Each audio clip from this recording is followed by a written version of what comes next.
சில பேர் நினைக்கிறாங்கன்னா அல்லாஹ்வை நெருங்கிட்டோம்னா பிரச்சனை எல்லாம் முடிஞ்சிடும் நினைக்கிறாங்க. அல்லாஹ்வை நெருங்கினா பிரச்சனை கூடும். அதான் அடுத்த கன்செப்ட். அல்லாஹ்வை நெருங்கிட்டோம்னா பிரச்சனை கூடிடும். எப்படி அல்லாஹ் சொல்றான், அஷத்து பலா, மக்கள் அதிகமாக சோதிக்கப்படுறவங்க யாருன்னு கேட்டா நபிமார்கள் என்றாங்க ரசூல் ஸல்லல்லாஹு அலைஹி வஸல்லம். காய்ச்சல் வந்தாலும் எங்களுக்கு தான் கூடன்றாங்க. ரசூல் ஸல்லல்லாஹு சொல்லல, நாங்கள் அல்லாஹ்வுக்கு ரொம்ப நெருக்கமானவங்க, எங்களுக்கு தான் பிரச்சனை கம்மியண்டு.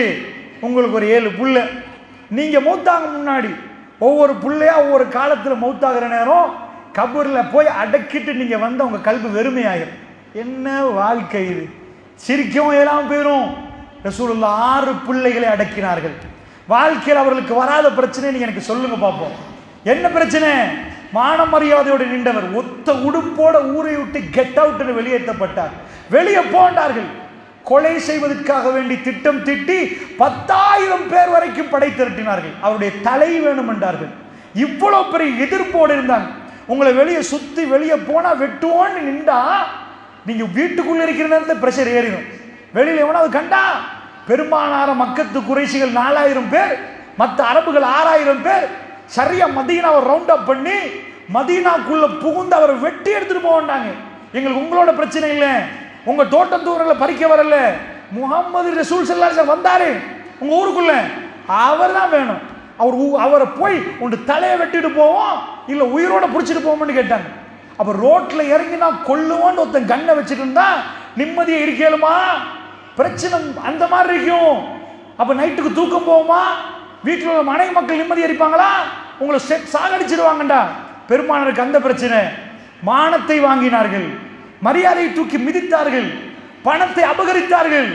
அவ்வளவு பெரிய செல்வந்தராங்க ரசூலுல்லாஹ் ஹதீஜா அம்மா முடிச்ச உடனே உடுத்த உடுப்போட வெளியேறினாங்க. சாப்பாடுக்கு வழி இல்லாமல் இருந்தாங்க. ஊருக்கு சாப்பாடு கொடுக்கறதுக்கு முடியுமான ஹதீஜா அம்மா ரசூலுல்லாஹ் திருமணம் முடிச்ச உடனே அவ்வளவு செல்வாக்கோடைய 6 பிள்ளைகளோட அமர்கலமா வாழ்ந்தார்கள். அப்படி நின்ற ரசூலுல்லாஹ்வுக்கு பகலுக்கு சாப்பாடு இல்லை, காலையில இல்லை, வயிறு ஒட்டி போயிரும். ஜாபிர் பார்த்து ரசூலுல்லாஹ் வயிறு பார்த்து ஹமசன் ஷதீதா ரொம்ப ஒட்டி போச்சு, இதை விட மடி இடம் இல்லைன்னு வீட்டுக்கு ஓடி போய் மனைவிட்ட கவலைப்படுற அளவுக்கு சாப்பாடே இல்லாமல் பெருமானார் வாழ்ந்தார்கள். இவ்வளவு பிரச்சனை நடக்குது. அல்லாஹ் கோவமா? பெருமானார் அல்லாஹ் கோவமா? உலகத்தில் 50 பேரை உட்கார வச்சாச்சு. ஆதம் நபியில இருந்து இறுதி மனிதர் வரைக்கும் உட்கார வச்சாச்சு. உட்கார வச்சு ரப்புல் ஆலமீன் இதுல யாரை நேசிக்கிறான்னு கேட்டீங்கன்னா ரப்பு சொல்றான், நான் இல்ல நீங்க இல்ல, 2 பேர். இந்த 2 பேர் லெவலுக்கு உலகம் அழிய வரைக்கும் யாருக்கும் வரையல. 2 பேர். அந்த 2 பேருக்கு அல்லாஹ் கொடுத்த பட்டம் என்ன தெரியுமா? எங்களுக்கு அவங்க நபி தான், எங்களுக்கு அவங்க ரசூல் தான். அல்லாஹ் கொடுத்த பட்டம் என்ன தெரியுமா? ஹலீல், உற்ற நண்பன். சுப்ஹானல்லாஹ். ரப்புல் ஆலமீனுக்கு நண்பன் என்ன விளங்குதா உங்களுக்கு? நான் இப்ப நிக்கிறேன் கல்லெலியால, உங்களுக்குள்ள நான் நிக்கிறேன். இப்போ உங்களுக்கு என்னைய உங்களுக்கு எல்லாம் தெரியுது, இந்த பள்ளியில தெரியுது. கல்லெலியாண்ட ஊர்ல என்ன வச்சு பார்த்தா அது தெரியாது.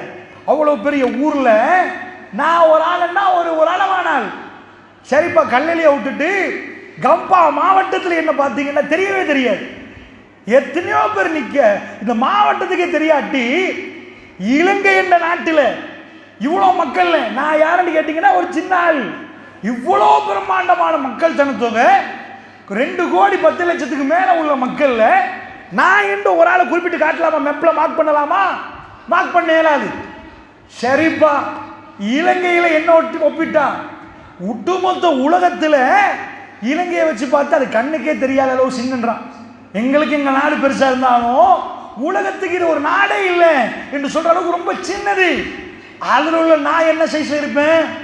அப்ப நம்ம எறும்பை பார்த்து எவ்வளவு சின்னதா இருக்கிறதோ அந்த சராசரத்துக்கு இந்த உலகம் ஒரு பொருட்டே இல்லைன்றாங்க. இன்னும் சின்ன ஒரு சைஸ்ல இருக்குது உலகம். அப்ப அவ்வளவு பிரம்மாண்டமான விண்வெளி, அந்த அண்ட சராசரம் அவ்வளவு பெருசு. அல்லாஹ் ரப்புல் ஆலமீன் அதுல உள்ள நம்ம ஒரு எறும்பை பத்தி பேசுவோமா? எறும்பை கணக்கெடுப்போமா? இந்த ரொம்ப சின்ன ஒரு மனிதர்கள்ல அவ்வளவு வல்லவன், அத்தனையும் ஆட்டி படைக்கிறவன் அந்த ரப்புல் ஆலமீன் சொல்றான், இதுல எனக்கு நண்பன் இருக்கிறான் தெரியுமா? இந்த மனுஷ ஜாதி இருக்குதே, அவன் பார்வையில எவ்வளவு சின்னதா இருக்கும், ஒண்ணுமே இருக்காது. நாங்கெல்லாம் அப்படிப்பட்ட மனித ஜாதியில 2 பேர் என் நண்பர்கள் என்றான். சும்மா நண்பர் இல்ல, உற்ற நண்பனுக்கு தான் கலீல் என்றது. ரொம்ப நெருங்கிய நண்பன்றாங்க. யாரு 2 பேர்? ஒன்று இப்ராஹிம் அலைஹிஸ்ஸலாம், ஒன்று ரசூல் ஸல்லல்லாஹு அலைஹி வஸல்லம். வத்தஹஸல்லாஹு இப்ராஹிம கலீலா, இப்ராஹிமை நான் உட்ப நண்பனாக எடுத்துட்டேன்னு அல்லாஹ் சொல்றான். அடுத்தது ரசூலுல்லாஹ் சொல்றாங்க, அல்லாஹ் என்னையும் எடுத்துட்டான். 2 பேர் உற்ற நண்பர். இந்த இப்ராஹிம் நபியை பற்றி குர்ஆன் முழுக்க வருவது. எங்கேயாவது காட்டுங்க பார்ப்போம், இப்ராஹிம் நபி வாழ்க்கையில் பிரச்சனை வருவதா, சிரிச்சு சந்தோஷமா இருந்த நாட்கள் வருவதா? சிரிச்சு சந்தோஷமா இருந்த நாட்களை குர்ஆன்ல காணோம். அதுக்காக இல்லைன்னு அர்த்தம் இல்லை, அதெல்லாம் இருந்துச்சு. அல்லாஹ் அவரை உற்ற நண்பன் ஆக்குவதற்குரிய குவாலிஃபிகேஷன் என்ன தெரியுமா? பொறுமை. அவ்வளவு பொறுமை. வாழ்க்கையில் ஒரு புள்ளைய கேட்கிற நேரம் பொறுமை, அவங்க வாப்பா விட்டு விரட்டுற நேரம் பொறுமை, எல்லா நேரமும் பொறுமையா நின்றாருன்னா அந்த பொறுமை ஒரு மனிதன் இறைவனுக்கு எவ்வளவு நெருக்கமாக்குது என்ற பாடத்தை திருக்குர்ஆன் நமக்கு படித்து தருகிறது. அவைகளை படித்து நம் வாழ்வில் பொறுமையாளர்களாக நாம் இருக்க வேண்டும் என்ற ஒரு செய்தியைத்தான் எனக்கும் உங்களுக்கும் இந்த நிமிஷத்தில் பதிவு செய்கிறேன். அஸ்ஸலாமு அலைக்கும் வரஹ்மத்துல்லாஹி வபரகாத்துஹு. அல்ஹம்துலில்லாஹ். எல்லாம் அல்ல அல்லாஹு ஜல்லஷானஹு தஆலாவை போற்றி புகழ்ந்து நபிகள் நாயகம் ஸல்லல்லாஹு அலைஹி வஸல்லம் அவர்கள் மீது ஸலவாத்தும் ஸலாமும் சொல்லி ஆரம்பிச்சோம். அல்லாஹுடைய நல்லடியார்களே, அல்லாஹு ஜல்லஷானஹு தஆலா இப்ராஹிம் நபியை பற்றி பேசுகிற நேரத்தில் பொதுவாக இன்றைக்கு கல்லெலியில் எத்தனையோ பேர் பேசிட்டு நிற்பீங்க. கல்லெலி இல்லாமல் உலகத்தை எடுத்துக்கொண்டால், அதாவது அமெரிக்காவுடைய ஜனாதிபதி ப்ரெஸ் மீட்டிங் நடத்துவார். இதெல்லாம் உலகத்தில் செய்திகளாக வெளியே வரும். சில இடங்களில் தலைப்பு செய்திகளாக வரும். ஏனென்றால் முக்கியமானவர்கள் முக்கியமான கருத்துக்களை உலகத்துக்கு சொல்லுகிற நேரம் அவர்களுடைய செய்திகள் உலகெங்கும் பரவும். ஆனால் ஆச்சரியம் என்ன? ஆச்சரியம்னா திருக்குர்ஆனில் இதற்கு பிறகு என்ன ஒரு விஷயம் நடந்தாலும் அது உள்ளுக்குள்ளே வராது. குர்ஆன் முடிஞ்சிச்சு. குர்ஆனை எல்லாம் இறக்கி முடிச்சுட்டான். திருக்குர்ஆனில் ஆதம் நபியில இருந்து உலகம் அழியும் வரைக்கும் தேவையான முக்கியமான நிகழ்வுகள் போடப்பட்டாச்சு. இதுக்கு பிறகு நடக்கிற விஷயம் குர்ஆனில் இருக்குது. மறுமை நாளைக்கு பிறகு உள்ள அந்த விஷயம் ஜென்னா இருக்குது. ஆனால் ஜோ பைடன் ஒருத்தன் வருவாருன்னு இல்லை. வணங்குதா? இந்த மாதிரியான சில விஷயங்கள் இல்லை. திருக்குர்ஆனில் எந்த விஷயம் இருக்கு தெரியுமா? கல்லெலியில் ஒரு வீட்டில் ஒரு வாப்பாவுக்கும் மகனுக்கும் ஒரு பிரச்சனை. மகன் பேசுகிறார், வாப்பா பதில் கொடுக்கிறார். இதை நீங்கள் ஊர் முழுக்க உட்காந்து பேசுவீங்களா?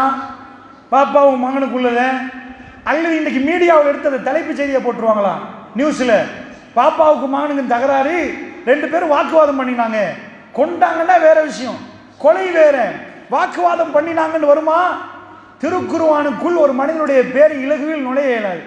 ரசூல்லா மனைமார்கள் பேரே இல்லை, ரசூல்லா மகள்மார்கள் பேரே இல்லை, ரசூல்லாவுடைய மகன்மார்கள் பேரே இல்லை. அப்படி என்றால் திருக்குர்ஆனில் ஒரு பேரை நுழைவிப்பது என்பது ரப்புல் ஆலமீன் தேர்ந்தெடுத்த எல்லா நபிமார்கள் பேரும் இல்லை. அவ்வளோ ஆயிரமா நபிமார்கள் வர்ற நேரம் ஒரு 25 பேர் வந்திருக்குது. அவ்வளவுதான ஒட்டுமொத்த நபிமார்கள்? இப்படித்தான் ரப்பு திருக்குர்ஆனுக்குள் போடுவான். அப்ப குர்ஆனுக்குள்ள வார செய்தியை பொறுத்தல்ல ரொம்ப இம்பார்ட்டன்டான செய்தி தான் வரும். எது இம்பார்ட்டன்ட்? ரொம்ப முக்கியம். ஏனென்றால் அந்த அளவுக்கு வளம் வாய்ந்த வீரியம் வாய்ந்த வார்த்தைகள் உலகத்தில் எங்கேயும் பார்க்க இயலாது. இப்ராஹிம் நபி அவருடைய வாப்பாவோட பேசின அந்த நிகழ்வு உலகத்துக்கு பிரஸ் கான்ஃபரன்ஸ் நடத்தாட்டியும் மீடியாக்கள் வராது. அல்லாஹ்வுக்கு ரொம்ப பிடிச்சிட்டான். இப்ராஹிம் நபி வாப்பா பார்த்து யாபத்தி யாபத்தி யாபத்தி என்றாரு. வாப்பா பார்த்து மகனோட பேசுறாரு. ஏன் வாப்பா யாபத்தி லிம தாபதி ஷைத்தான், அந்த ஷைத்தான்லாம் ஏன் வணங்குறீங்க வாப்பா? இப்போ என்ன வாப்பா பேசாது கிடைக்காது, எதுவுமே பண்ணாது, இந்த ஷைத்தானை வணங்குறீங்கன்னு கேட்குற நேரம் வாப்பா மகனோட பேசுறாங்களே, அதை ரப்புல் ஆலமீன் இப்போ நம்ம யூடியூப்ல பார்த்தா வெட்டி ஒரு துண்டை போடுவாங்க, பயானில் ஒரு சின்ன துண்டை, இது மாதிரி அந்த துண்டை மட்டும் கட் பண்ணி போடுறான் குர்ஆனுக்குள்ள. பாப்பா என்ன சொன்னாராம்? லார்ஜுமன்னக வஹ்ஜுன்னி மலியா, கல்லால எரிஞ்சு கொள்வோம், ஓடிங்க இருந்து. இவ்வளவுதான். ரப்பவை பத்தி அவர் பேசுறார். லட்சக்கணக்கான பேருக்கு மைக்க பிடிச்சி பேசல, பெரிய மேடை பேச்சு இல்லை, தனிப்பட்ட ரீதியா வாப்பாவுக்கு உபதேசம் பண்ணுகிறார். அந்த உபதேசத்தை ரப்புல் ஆலமீன் யாருமே சிசிடிவியில் பார்க்கல, யாரும் செட்டலைட்ல கேட்டுட்டு நிக்கல, அங்க மைக் இருக்கல.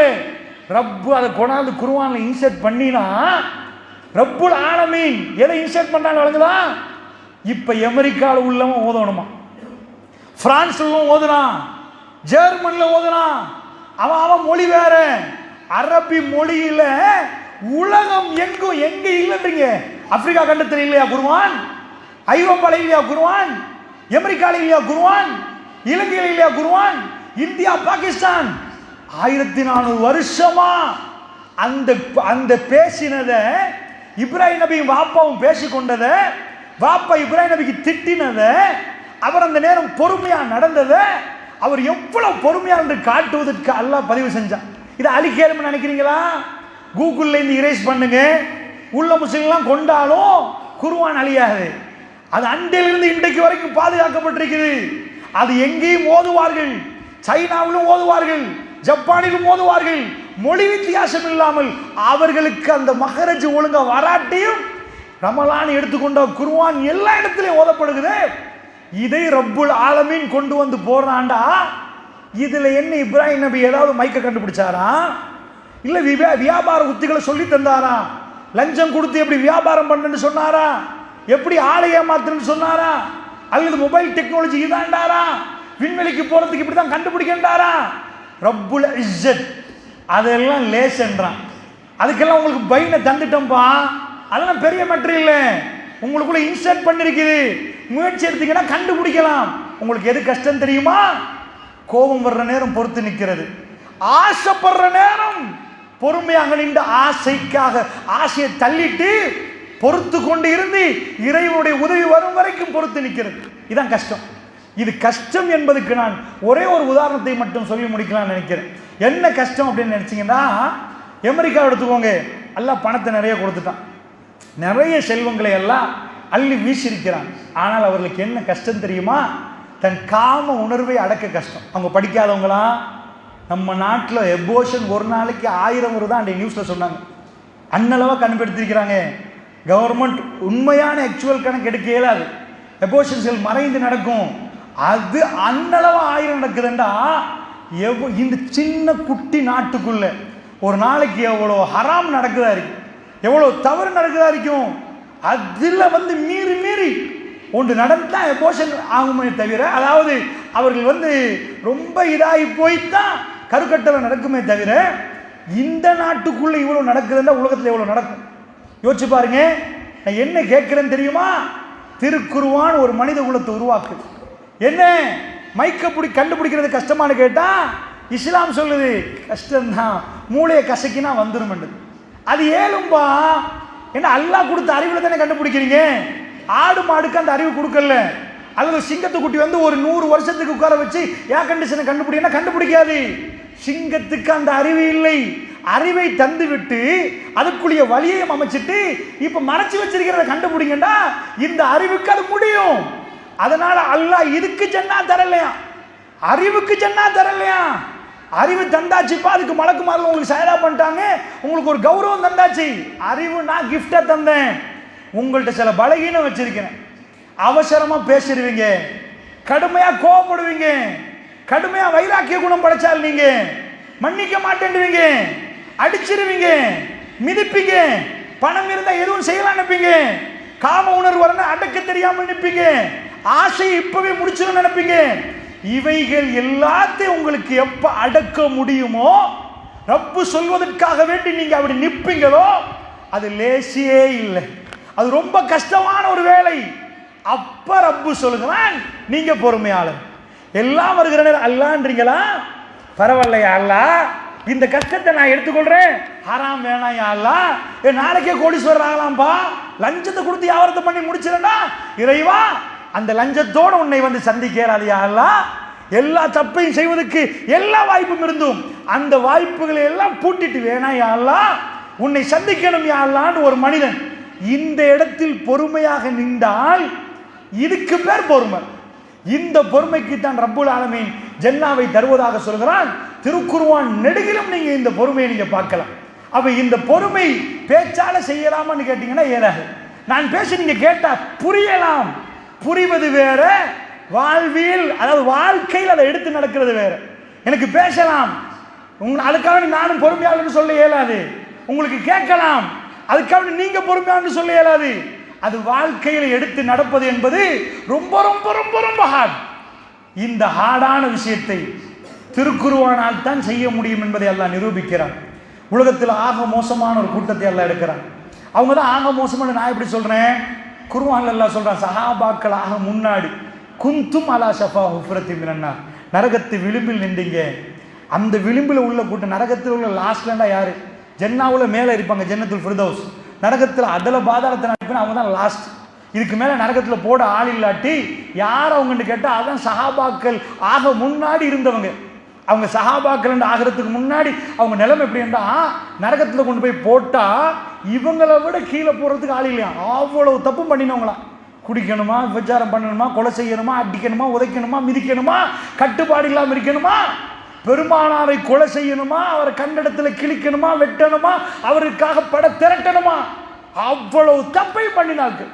அவ்வளவு தப்பையும் பண்ணி அவருக்கு சாப்பாடு போட மாட்டோம்னு சொல்லி, ஊரோட்டு விரட்டுவோம்னு சொல்லி, அவர் முகத்தை கிழிக்கணும் என்று சொன்ன ஒரு கூட்டம்.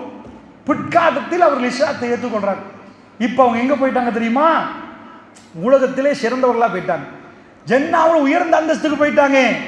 அப்ப நரகத்தில் லாஸ்டா உள்ள ஒரு ஆட்களை இப்படி மாத்தணும்டா, பொறுமைண்டா என்னன்னு தெரியாத மக்கள். அவங்க பொறுமையா எப்படி நிக்கிறேன்னு தெரியாது. திருக்குர்ஆன் அவர்களுக்குள் நுழைய ஆரம்பித்தது. அவர்களுடைய வரலாறுகள் இன்றைக்கு பாதுகாக்கப்பட்டிருக்கு. நான் ஒன்று மட்டும் சொல்றேன், குர்ஆன் பாதுகாக்கப்பட்டுச்சு, ஓகே, ஹதீஸும் ஓகே. நான் கேட்கிறேன், அனஸ் பின் மாலிக் ரலியல்லாஹு ஒரு சஹாபி, தல்ஹா ரலியல்லாஹு அவங்க, இவங்க சாது பின் அபீ வக்காஸ் அவங்க, இவங்களை அல்லாஹ் எவ்வளோ நேசிக்கிறான்டா. சாதாரண ஒரு மனுஷனுடைய பேரை எடுத்து நீங்கள் பேப்பரில் பார்த்தீங்கன்னா, ஆமாம் இவர் ஜனாதிபதியாக நின்றவர் ஓகேன்றவங்க. இவர்கள் 1400 வருடமா இலங்கையில் நம்ம பேசுகிறோம், இந்தியாவில் பேசுகிறாங்க, அமெரிக்காவில் பேசுகிறாங்க, சிலை வைக்கவில்லை, மாலை போடலன்னா இவங்க பேரை யார் பாதுகாத்தா? எந்த புக்கில் பாதுகாத்தாங்க? அவங்க வரலாறு நிகழ்வை யார் பாதுகாத்தா? எங்கள் எல்லாருக்கும் தெரியும், ராத்திரி சாப்பிடாம விருந்தாளிக்கு சாப்பாடு கொடுத்து போன உடனே ரசூல் ஸல்லல்லாஹு அலைஹி சொல்றாங்க, தல்கா அபூ தல்கா நேற்று இரவு அல்லாஹ் உங்களை பார்த்து சிரிச்சாண்டா, ரப்புல் ஆலமீன் என்ன பார்த்து சிரிச்சானா என்று கேட்கிற அளவுக்கு அந்த செய்திகளை யார் பாதுகாத்தா? கட்டம் கட்டமா சனதில் ரசூலுல்லாஹ் சொன்னாங்கன்னு சும்மா எடுக்க மாட்டோம். இன்னார் இன்னார் உலகத்தில் எந்த மனிதனுக்கு இப்படி ஒரு பாதுகாப்பு கொடுத்ததில்லை. யார் சொல்லி இவ்வளவு பாதுகாப்பு? ஏதோ சொன்னாங்கன்னு போட்டுருவாங்க, மீடியால கூட எப்படியோ போட்டுருவாங்க. பெருமானார் சொல்லுக்கு மட்டும்தான் அவர் புத்தி சுவாதீனமான உள்ள டைம்ல சொன்னாரா, பொழைக்கு மறதி வந்த பிறகு சொன்னாரா, மூலக்கோளாறுல சொன்னாரா, இவர் பொய்யானா உண்மையா, இப்படி அஸ்மாஉர் ரிஜால் புக்கே தொகுத்து மனிதர்கள் பேரெல்லாம் பாதுகாத்து, இன்னார் தான் சொன்னா நம்பிக்கையானவர் தான், அவர் வாப்பாட்ட இருந்து சொன்னாரா, அந்த காலத்துல பிறந்தாரான்னு ஒரு மனிதர் சொல்லுக்கு இந்த அளவுக்கு பாதுகாப்பு கொடுப்பதாக இருந்தால் அது பெருமானார் ஸல்லல்லாஹு அலைஹி வஸல்லம் சொல்லுக்கு அவ்வளவு ஒன்றை பெய்து தான் நம்ம சஹீஹ் பார்க்கிறோம். இது ரசூலுல்லாஹ் சொன்னார்கள், இது சொல்லவில்லை. இடையில ஒரு கல்லை இருக்கிறான், ஒரு பொய்யன் இருக்கிறான், இடையில சொல்லிவிட்டான் என்று சொல்லி ரிஜெக்ட் பண்றோம். இப்படி உலகத்தில் எந்த மகானுடைய சொல்லும் பாதுகாப்புக்கு வரவில்லை. அப்படி நிக்க அல்லாஹ் ரப்புல் ஆலமீன் நபியுடைய சொல்லு மாறி சில சஹாபாக்களுடைய வரலாறை பாதுகாத்திருக்கிறார். யாரு பாதுகாத்தா? எப்படி பாதுகாக்கப்பட்டுச்சு? லைஃபான செய்தியில, சஹீஹான செய்தியில வருவது, ஹதீஸோட சேர்த்து. அவங்களும் அமெரிக்காவில் உள்ளவனுக்கு போய் சாது பின் அபீ வக்காஸ் தெரியுமா? தெரியுமன்றான். ஜெர்மன்ல தெரியுமன்றான், பிரான்ஸ்ல தெரியுமன்றான். ஏன் மௌத்தாகி 1400 வருஷம் ஆச்சுப்பா, உன் 3 தலைமுறைக்கு முன்னாடி அப்பா பேர் என்னன்னு கேட்டா தெரியாதான். அவர் மௌத்தாயின்னு தெரியுமாண்டா தெரியாதான். எங்க அடக்கம் செய்யப்பட்டான்னு தெரியாதான். இவங்களை தெரியுமண்டா ரப்புல் இஸ்ஸத் அந்த பொறுமையாளருக்கு கொடுத்த பேர். 7 மண்டா அதை அழிக்க பாருங்க. நீங்க யூடியூப்ல அழிங்க, கூகுள்ல அழிங்க, எதுல அழிங்க, அவங்க பேர் அழிக்க இயலாது. அவர்களுக்கு சிலைகள் இல்லை, அவர்களுக்கு பூமாலை இல்லை, அவர்கள் பொறுமையாளர்கள். அவர்கள் பொறுத்தால் இரவுல பசியில தந்த மனைவியோட சேர்ந்து அபூ தல்ஹா ரதியல்லாஹு நாங்க பசியில நிற்போம், பிள்ளைகளும் பசியில வச்சு இன்றைக்கு ஒரு இரவு பசியில நிற்போம். ரசூலுல்லாஹ்வோட விருந்தாளியை கண்ணியப்படுத்துவோம். மன் கான யுமினு பில்லாஹி வல் யௌமில் ஆகிர் ஃபல்யுக்ரிம் தைஃபஹு. யார் அல்லாஹ்வை மறுமை நம்புகிறார்களோ அவர் விருந்தாளியை சங்கைப்படுத்தும் என்ற செய்தியை உண்மைப்படுத்தினார் அபூ தல்ஹா. மனைவி பக்கத்தில் விளக்க அணைச்சாங்க. இந்த லைட் இல்ல, லாம்பு பத்தும். சாப்பிட உட்கார்ந்து கொஞ்சோண்டு சாப்பாடு, அவ விளக்க அணைச்சிட்டா, இருட்டாயிட்டு. அபூ தல்ஹா சாப்பிடுற மாதிரி பாவனை பண்ணினாரு. அந்த 2 பேரும் சாப்பிட்டாங்க.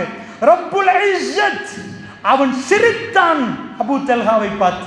இந்த செய்தியை எல்லாரும் சேர்ந்து முஸ்லிம் சமுதாயத்தை அழிக்கலாம், உதைக்கலாம், மிதிக்கலாம், வெட்டலாம், எதுவும் பண்ணலாம். இந்த வரலாறுகளில் எந்த சிறைவையும் பண்ண இயலாமல் ரப்புல் இஸ்ஸத் எங்க காதுக்கு ஏதோ இப்ப நடந்த மாதிரி, இந்த ஊர்ல நடந்த மாதிரி எங்க காதுக்கு மட்டுமல்ல உலகம் எங்குக்கும் இந்த செய்தியை கொண்டு போய் சேர்த்து வச்சிருக்கிறார். அல்லாஹ் சிரித்தவர்கள், அல்லாஹ் அவர்களை பார்த்து சிரித்தானண்டா. உபை இப்னு கஅப் ரலியல்லாஹு வர்றாங்க, ரசூலுல்லாஹ் கூப்பிடுறாங்க, உபை வாங்கன்றாங்க. லம் யகுல் லதீன கஃபரு சூரா இறங்கிட்டு உங்களுக்கு அல்லாஹ் ஓதி காட்ட சொன்னான். அவர் திரும்ப கேட்டார், யா ரசூலுல்லாஹ், என் பேரை அல்லாஹ் சொன்னானா உங்கள்கிட்ட? என் பேரை சொல்லி சொன்னானா? ரசூலுல்லாஹ் சொன்னாங்க, உபை உங்க பேரை சொன்னான், பேரை சொல்லி சொன்னான், அவருக்கு ஓதி காட்டுங்கள். தேம்பி தேம்பி அழுதார். ரப்புல் இஸ்ஸத் என் பேரை சொன்னானா யா ரசூலுல்லாஹ்? மதீனா நகரத்தில் இந்த அதிசயங்கள் நடந்திருந்தது. அவருடைய குவாலிஃபிகேஷன் என்ன? ஓயிலை கண்டுபிடித்ததா? இல்லை. கப்பலை கண்டுபிடித்தார்களா? இல்லை. ராணுவத்தை செய்தார்களா? இல்லை.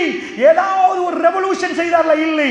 உலகத்தில் மிக கஷ்டமான ரெவல்யூஷன் காமத்தை அடக்கக்கூடிய பொறுமை, நஃப்சுடைய ஹவா தன்மையை அடக்கிவிட்டு ஹலாலில் மட்டும் வாடுவோம் என்ற பொருளாதாரத்தில் உள்ள பொறுமை, தன் வாழ்வில் ஆக பெரும் சோதனைகள் நடக்கிற நேரம் இஸ்லாத்தை விட்டு ஓடாமல் இஸ்லாத்துக்குள் இருக்கிற பொறுமை, இஸ்லாத்தை விட்டு பறித்து வெளியெடுக்கிற மாதிரியான வேதனைகள் நடக்கிற நேரம், கொலை அச்சுறுத்தல் நடக்கிற நேரமும் இஸ்லாத்துக்குள்ளே நின்று வாழக்கூடிய பொறுமை, இவைகளுக்காக வேண்டி ரப் அவர்களை நேசித்தான். அந்த வரலாறுகள் இன்றைக்கும் அல்லாஹ் மீய வைத்து நமக்கு காட்டுகிறான். குர்ஆனில் நபிமார்கள் வரலாறு வேற, பெருமானுடைய இந்த தோழர்களுடைய வரலாறை நமக்கு காட்டுகிறான்டா. பொறுமையாளர்கள் என்ற பாடத்தை ஒரு ஹுத்பாவில் முடிக்க இயலாது. ஆனால் அது தனியாக படிக்க வேண்டிய ஒரு பாடம். அதை பொறுமையோடு நாம் போனால் ஜன்னாவுடைய வாயில் தரப்படும், இல்லை என்றால் ஜன்னாவுடைய வாயில் தரப்படாது. திருக்குர்ஆன் அதை சொல்கிறது. அம் ஹசிபுத்தும், அல்லாஹ் கேட்குறான், அஹசிபன் நாஸ், மக்கள் நினைத்து கொண்டிருக்கிறார்களா, ஐயோ திறக்குவ யகூலு ஆமன்னா வஹும் லா யுஃப்தனூன், அவர்கள் ஈமான் கொண்டு விட்டோம் என்று சொன்னான். ஐயக்கூலு ஆமன்னா, நாங்கள் ஈமான் கொண்டு விட்டோம் என்று சொன்ன உடனே ஐயோ திறக்குவ யகூலு ஆமன்னா, நம்ம சும்மா விட்டுருவோம்னு நினைச்சாங்களா? ஏன்னா நான் அமுத்து பிள்ளை சொன்னையாங்களா, நேற்று தஹஜ்ஜத் தொழுதையாங்களா, முதல் நாள் நோம்பு பிடிச்சையாங்களா, விட்டுருவோன்னு நினைக்கிறீங்களா? உங்களை அல்லாஹ் கேட்கிறான். இது ஏன் மொழி இல்லை, ரப்பு கேட்கிற ஐயோ திறக்கு, அவங்கள சும்மா விட்டுருவோம்னு நினைக்கிறார்களா? அஹசிபன் நாஸ் ஐயோ திறக்குவ யகூலு ஆமன்னா, நாங்கள் ஈமான் கொண்டு விட்டோம் என்று சொன்ன உடனே நம்மளை சும்மா விட்டுருவோம்னு நினைக்கிறாங்களா? வஹும் லா யுஃப்தனூன், அவர்கள் சோதிக்கப்படாமல் அல்லாஹ் கேட்கிறான். என்ன அர்த்தம்? ஈமான் சொன்னவர்கள் எல்லாரும் வாங்கன்னு கேட்பான். ஆமத்து பில்லா சொல்லிட்டீங்களா? உண்மையான ஆமத்து பில்லாவா பொய் ஆமத்து பில்லாவா? இது உண்மையான சொல்றீங்களா? நான் அல்லாஹ்வை நம்பிட்டேன், நம்பினேன் என்பதை உண்மைப்படுத்த 4 பிரச்சனையை தருவான். அப்ப அல்லாண்டு வெளியே வருவதா, இல்ல அப்ப பொருளாதாரம் வெளியே வருவதா? அப்ப அல்லாண்டு வருவதா? இப்ராஹிம் நபி வீட்டுல சின்னவனா நிக்கிற நேரம் கடுமையான ஒரு சோதனை. அவங்க வாப்பாண்டு வரல, என் ஊரண்டு வரல, என் வீடண்டு வரல, அல்லாண்டு வந்ததுனாலதான் அந்த டயலாக கொண்டு வந்து போடுறான். வாப்பாக்கு மகனுக்கு நடந்தது ஓதுங்கடா உங்களுக்கு நன்மை உண்டு, அதை பாதுகாத்து போடுறான். அவர் அதில் நின்றார். புள்ளையே இல்லாமல் புள்ள கிடைக்கிற பருவத்தில் புள்ள கிடைச்ச போற பக்கா பள்ளத்தாக்கு விட்டுட்டு போங்கண்டா அவர் பொறுத்தார். எப்ப வாழ்றது யாரெல்லாம், நான் எவ்வளோ கெஞ்சி கேட்டேனே, எனக்கென்று ஒரு புள்ளையை தந்த பிறகு பக்கா பள்ளத்தாக்கில் விட்டுட்டு போகண்டா அவர் அப்படி கேட்கல. அவர் அதை பொருந்தி கொண்டார், பொறுத்தார். இதுக்கு பிறகு ஒரு வாழ்க்கை வரும், அந்த வாழ்க்கை வரும் வரைக்கும் ரப்பு பிரிந்திருக்க சொல்கிறான். நான் பிரிகிறேன் என்றார். அவர் விட்டு விட்டு போனார். அவருடைய மகன் பெருசான உடனே செல்ல அழகாக பேசுற நேரம் அற்புதமான ஒரு குடும்பமா நிற்கிறேன். வெட்டுங்கள் என்றான் அல்லாஹ், அவரை கொண்டு போய் அருங்கள் என்றான் அல்லாஹ். கோபத்தோடு சொல்லவில்லை. இப்ராஹிம் எவ்வளவு பொறுமையாளர் என்று காட்டுவதற்கு, அவர் புள்ளை எவ்வளவு பொறுமையாளர் என்று காட்டுவதற்கு மகன்ட்டு போய் கேட்கிறார், வாப்பா உங்களை வெட்டணும், வெட்டுறதா அல்ல, இன்னி அராஃபில் மனாமி அன்னி அக்பவுக்கு, நான் ஒரு கனவு கண்டுட்டே இருக்கிறேன் உங்களை வெட்டுற மாதிரி, அது வகை வந்து ஒரு மாதாத்தார். என்ன வாப்பா நினைக்கிறீங்க? அவர் என்ன சொன்னார்? மகன், இஃப் அல் மா துஅமர், பாப்பா உங்களுக்கு எது ஏவப்பட்டுச்சோ அது செய்யுங்க வாப்பா, சத்தஜுதுனி இன்ஷா அல்லாஹ் மினஸ் சாபிரின், மறுமையில் பொறுமையாளர் பட்டியலை என் பேரை பார்ப்பீங்க. இப்ராஹிம் நபி பொறுமையாளர், அவர் மகன் பொறுமையாளர், அந்த பட்டியலை பார்ப்பீங்கன்னு சொல்லி அனுப்பினால் அப்படிப்பட்ட ஒரு பொறுமையை, அந்த பொறுமைக்காகவே வாழ்ந்து அந்த கட்டத்தில் கூட அவர் சொன்ன வார்த்தையில் அந்த பொறுமை அல்லாஹ் ஹைலைட் பண்ணி எங்களுக்கு சொல்லுகிறான்டா. வாழ்க்கை என்பது பொறுமை. இன்றைக்கும் பிரச்சனை வரும், நாளை பிரச்சனை வரும், மௌத்து வரைக்கும் பிரச்சனை வரும். பிரச்சனைகள் வராமல் இருக்கும் என்றால் அது சுத்த பொய். ரப்பை நெருங்க நெருங்க பிரச்சனை வரும். அந்த பிரச்சனை வருகிற நேரத்திலெல்லாம் நாம் பொறுமையாக நிற்கிற நேரம் ஒரு ஆச்சரியம் நடக்கிறது. அதுதான் ரப்புல் இஸ்ஸத் நம்மளோடு இருக்கிறான் என்ற வாக்குறுதி தரப்படுகிறது. ரப்பு பொய் வாக்கு தரமாட்டான். பிரச்சனை நேரம் எல்லாம் நாம் பொறுத்து நிற்கிற நேரம் அல்லாஹ்வுடைய உதவி நமக்கு வரும். அதனால் அல்லாஹ்வுடைய நல்லடியார்களே, ஒரு விஷயத்தை மட்டும் சொல்கிறேன். மூமினுக்கு மட்டும் ரசூலுல்லாஹ் சந்தோஷமான ஒரு நற்செய்தி சொன்னார்கள். அந்த நற்செய்தியை எனக்கும் உங்களுக்கும் இந்த நேரத்தில் எனக்கும் உங்களுக்கு மத்தியில் இதை பகிர்ந்து கொண்டு விடைபெறலாம் நினைக்கிறேன். ரசூலுல்லாஹ் சொன்னார்கள், ஒரு மூமினுக்கு என்றைக்கும் கெடுதி நடக்காதென்றார். எப்படி சொன்னார்கள் தெரியுமா? முஸ்லீமாக இருந்தால் மூமினார்கள் பிரச்சனை வரும் என்று சொல்லுகிற இஸ்லாம் கெடுதி நடக்காதென்றார். இதுதான் ஆகப்பெரிய ஒரு நசியம், ரொம்ப பெரிய ஒரு நற்செய்தி. இந்த நற்செய்திகளை காஃபிர்கள் பெறமாட்டார்கள், மூமின்கள் மட்டும் பெறுவார்கள். ரசூலுல்லாஹ் சொன்னார்கள், அஜபன், ஆச்சரியம் என்றார்கள். ஆச்சரியம் என்றார்கள். மூமினுடைய விஷயங்கள் ஆச்சரியம் என பெருமானார் ஆச்சரியம் என்று சொல்லிதான் இந்த செய்தி ஆரம்பிக்கப்படுகிறது. அஜபன் அம்ரில் மூமின், மூமினுடைய எல்லா காரியங்களும் ஆச்சரியமாக ரசூல் ஸல்லல்லாஹு அலைஹி வஸல்லம் அஜபன் என்று ஆரம்பிக்கிறார். சொல்லிவிட்டு சொன்னார்கள், என்ன தெரியுமா? அவருக்கு ஒரு கெடுதி நடந்தார். அவன் பொறுமையாக நிற்கிறான். அவன் பொறுமையாக நிற்கிற நேரம் அவனுக்கு ஒரு கெடுதி நடக்குது, ஒரு துன்பம் நடக்குது, ஆட்டுது அந்த துன்பம். அந்த நேரம் அவன் பொறுமையாக நிற்கிற நேரம் அந்த துன்பம் அவனுக்கு நலவாக மாறுதுன்றாங்க ரசூலுல்லாஹ். ஃபார்முலாவை பாருங்க. நீங்கள் கடல் தண்ணி எடுத்து நல்ல தண்ணீராக மாற்றுறதுக்கு ஒரு ஃபார்முலா இருக்குது. இப்படி பண்ணினா இப்படி பண்ணலாம்ண்டு. அந்த தண்ணி எடுத்து நல்ல தண்ணி ஆக்கலாமா, இதை கண்டுபிடிக்கிறாங்க. இதே மாதிரி எல்லா கெட்ட காரியத்தை நல்ல காரியமாக்கணும்டா சபர பொறுமையாக ரசூலுல்லாஹ் சொன்னாங்க, ஃபக்கான கைரல்லா, அது அவனுக்கு நலவாக மாறுது. ஒரு மூமினுக்கு நலவு நடக்குது, அவன் சுக்கூர் செய்கிறான், ரப்புக்கு தேங்க்ஸ் என்கிறான் அல்லாஹ்வுக்கு, ஃபக்கான கைரல்லா, அது அவனுக்கு நலவாக மாறுது. அதனால் அவனுடைய எல்லா காரியமும் நலவென்றார்கள். இது மூமினுக்கு மட்டும்தான் என்று அந்த ஹதீஸில் வருகிறது, வேற யாருக்கும் இல்லை என்று வருகிறது. அப்படிப்பட்ட பிரச்சனைகள் 1000 வந்தாலும் அத்தனையும் நலவாக அமையக்கூடிய அந்த சுபசோபன செய்தியை நாம் கேட்டிருக்கிறோம். ரப்புல் ஆலமீன் அந்த பொறுமையாளர்களாக நம்மளை மாற்றி ஜன்னாவுடைய கதவை நமக்காக திறந்து தர வேண்டும் என்ற பிரார்த்தனையோடு விடைபெறுகிறேன். வாஹிர் தவான் அல்ஹம்துலில்லாஹி ரப்பில் ஆலமீன்.